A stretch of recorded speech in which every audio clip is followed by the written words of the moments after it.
കേരളത്തിലെ ദേവസ്വം ബോർഡ് ക്ഷേത്രങ്ങളിൽ നടക്കുന്ന കൊള്ളകളെക്കുറിച്ച്, സ്വർണ്ണക്കൊള്ള, പണം തട്ടിപ്പ്, അതുപോലെ തന്നെയുള്ള മറ്റ് തട്ടിപ്പുകളെക്കുറിച്ചൊക്കെ നമ്മൾ സ്ഥിരമായി വാർത്തകൾ കേൾക്കാറുണ്ട്. ദേവസ്വം ബോർഡിന് കീഴിലുള്ള ക്ഷേത്രങ്ങളിലും അല്ലെങ്കിൽ നിരവധി ക്ഷേത്രങ്ങളിൽ ഇത്തരം കൊള്ളകൾ, അതായത് ആരാധനാലയങ്ങൾ കേന്ദ്രീകരിച്ചുള്ള തട്ടിപ്പിനെക്കുറിച്ചും കൊള്ളയെക്കുറിച്ചുമുള്ള വാർത്തകൾ നമുക്ക് പുതിയതൊന്നുമല്ല. അതിനുശേഷമാണ് അയോധ്യ രാമക്ഷേത്രത്തിൽ 8 പേർ ഈ ക്ഷേത്രക്കൊള്ള, അതായത് പലതരത്തിൽ ക്ഷേത്ര മുതലകളും കാണിക്കുകയും അതുപോലെ അവിടുത്തെ അമൂല്യമായ വസ്തുക്കളുമൊക്കെ കൊള്ള നടത്തുകയും പലതരത്തിലുള്ള തട്ടിപ്പുകൾ, പുറത്ത് അറിയാത്ത രീതിയിലുള്ള പല തട്ടിപ്പുകളൊക്കെ തന്നെ പണം കടത്തൽ ഉൾപ്പെടെ നടത്തിയതായുള്ള വാർത്ത വന്നു. അതിനുശേഷം ഇപ്പോൾ ബദരീനാഥ് എന്ന് പറയുന്ന ആ ഒരു പുണ്യക്ഷേത്രം, അവിടെയും വൻതോതിൽ തട്ടിപ്പും കൊള്ളയും നടക്കുന്നതായിട്ടുള്ള റിപ്പോർട്ടുകളാണ് പുറത്തു വരുന്നത്.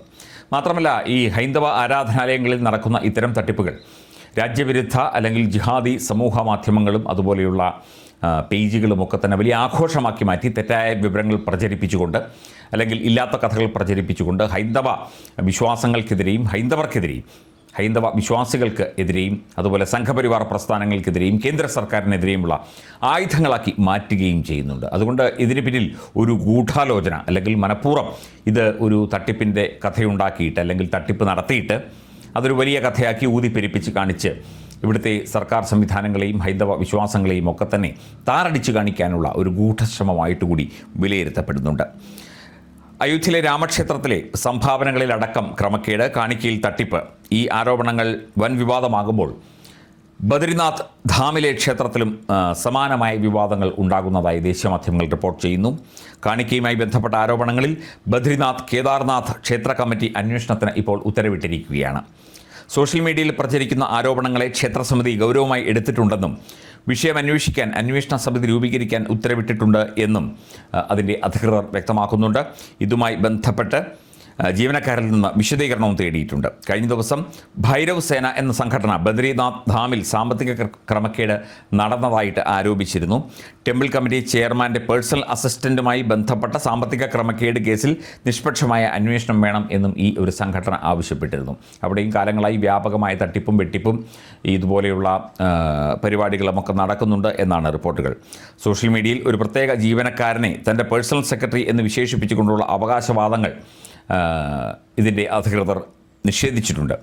ആ വ്യക്തി തങ്ങളുടെ ഒന്നും പേഴ്സണൽ സെക്രട്ടറി അല്ലെന്നും ഒക്കെ തന്നെ പറയുന്നു.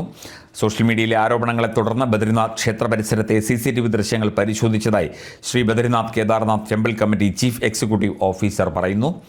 ചെയർമാൻ്റെ നിർദ്ദേശപ്രകാരം ബന്ധപ്പെട്ട ജീവനക്കാരിൽ നിന്ന് വിശദീകരണം തേടി വരികയാണെന്നും അദ്ദേഹം പറയുന്നു.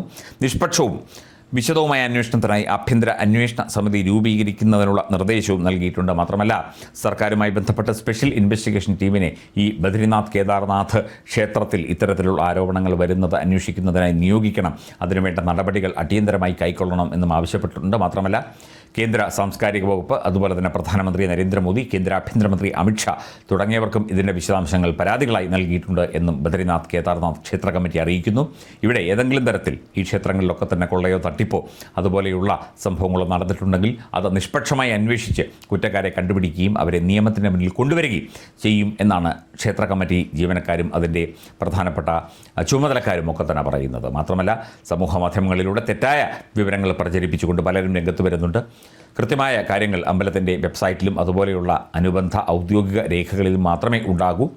അല്ലാതെ ഈ ക്ഷേത്രവുമായി ബദരിനാഥ് കേദാർനാഥ് ക്ഷേത്രങ്ങളുമായി ബന്ധപ്പെട്ട് വരുന്ന തെറ്റായ വിവരങ്ങളൊക്കെ തന്നെ അത് വിശ്വസിക്കരുത്. അതൊക്കെ തെറ്റായ കാര്യങ്ങളാണ്. പലതും പ്രചരിപ്പിച്ചുകൊണ്ട് ഇവിടുത്തെ വിശ്വാസങ്ങൾക്കെതിരെ തിരിയാനായിട്ടും വിശ്വാസികളെ തന്നെ മോശക്കാരാക്കാനുമുള്ള പല ശ്രമങ്ങളും ചില സമൂഹ മാധ്യമ ഹാൻഡിലുകളൊക്കെ തന്നെ നടത്തുന്നുണ്ട് എന്നുള്ള അഭിപ്രായവും ഇവർക്കുണ്ട്. എന്തായാലും അന്വേഷണം സുതാര്യമായി തന്നെ നടക്കും എന്ന് അവർ വാക്ക് തരുന്നു. എല്ലാവരും അത് തന്നെ പ്രതീക്ഷിക്കുന്നു.